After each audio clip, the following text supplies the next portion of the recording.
नमस्कार दोस्तों, आपका फिर से स्वागत है हमारे चैनल हिंदी मोरल कहानी में। आज का प्रेरक प्रसंग है वास्तविक धन।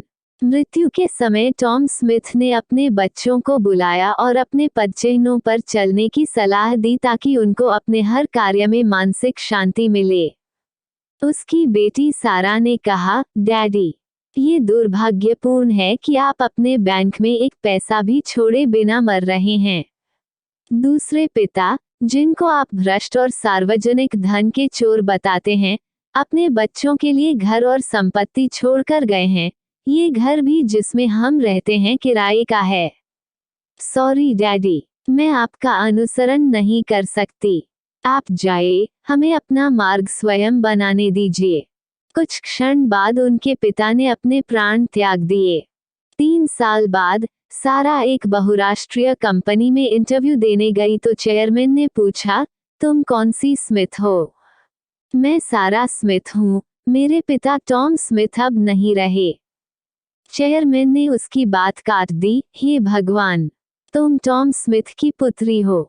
वे कमेटी के अन्य सदस्यों की ओर घूमकर बोले, ये स्मिथ वही थे जिन्होंने प्रशासकों के संस्थान में मेरे सदस्यता फॉर्म पर हस्ताक्षर किए थे और मैं वह स्थान पा सका जहां मैं आज हूं। उन्होंने ये सब कुछ भी बदले में लिए बिना किया था। हम एक दूसरे को नहीं जानते थे, पर उन्होंने मेरे लिए ये सब किया था। फिर वे सारा की ओर मुड़े, मुझे तुमसे कोई सवाल नहीं पूछना है। कल आना, तुम्हारा नियुक्ति पत्र तैयार मिलेगा। सारा स्मिथ उस कंपनी में कॉर्पोरेट मामलों की प्रबंधक बन गई। उसे ड्राइवर सहित 2 कारें, ऑफिस से जुड़ा हुआ डुप्लेक्स मकान और 1 लाख पाउंड प्रतिमाह का वेतन अन्य भत्तों और खर्चों के साथ मिला। उस कंपनी में 2 साल कार्य करने के बाद एक दिन कंपनी का प्रबंध निदेशक अमेरिका से आया। उसकी इच्छा त्यागपत्र देने और अपने बदले किसी अन्य को पद देने की थी। उसे एक ऐसे व्यक्ति की आवश्यकता थी जो बहुत ईमानदार हो। कंपनी के सलाहकार ने उस पद के लिए सारा स्मिथ को नामित किया। इंटरव्यू में सारा से उसकी सफलता का राज पूछा गया तो आंखों में आंसू भरकर उसने उत्तर दिया, मेरे पिता ने मेरे लिए मार्ग खोला। उनकी मृत्यु के बाद ही मुझे पता चला कि वे वित्तीय धन दृष्टि से निर्धन थे, लेकिन प्रामाणिकता, अनुशासन और सत्यनिष्ठा के वे बहुत धनी थे। फिर उससे पूछा गया कि वह रो क्यों रही है। उसने कहा, मृत्यु के समय मैंने ईमानदार और प्रामाणिक होने के कारण अपने पिता का अपमान किया था।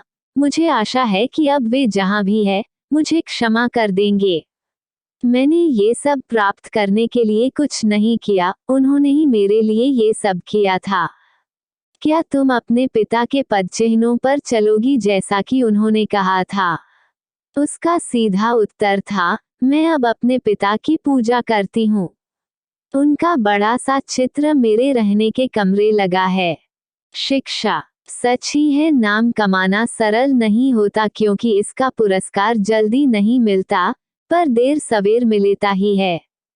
ईमानदारी, अनुशासन, आत्मनियंत्रण और ईश्वर से डरना ही किसी व्यक्ति को धनी बनाता है, मोटा बैंक खाता नहीं। अतः अपने बच्चों के लिए एक अच्छी विरासत छोड़कर जाइए। अपना सुधार संसार की सबसे बड़ी सेवा है। सदैव प्रसन्न रहिए, जो प्राप्त है पर्याप्त है। जिसका मन मस्त है उसके पास समस्त है। अच्छा लगे तो कृपया सभी मित्रों के साथ शेयर करें। दोस्तों, इस प्रकार के प्रेरक प्रसंग सुनने के लिए चैनल को सब्सक्राइब करें और बेल आइकन दबाना ना भूलें।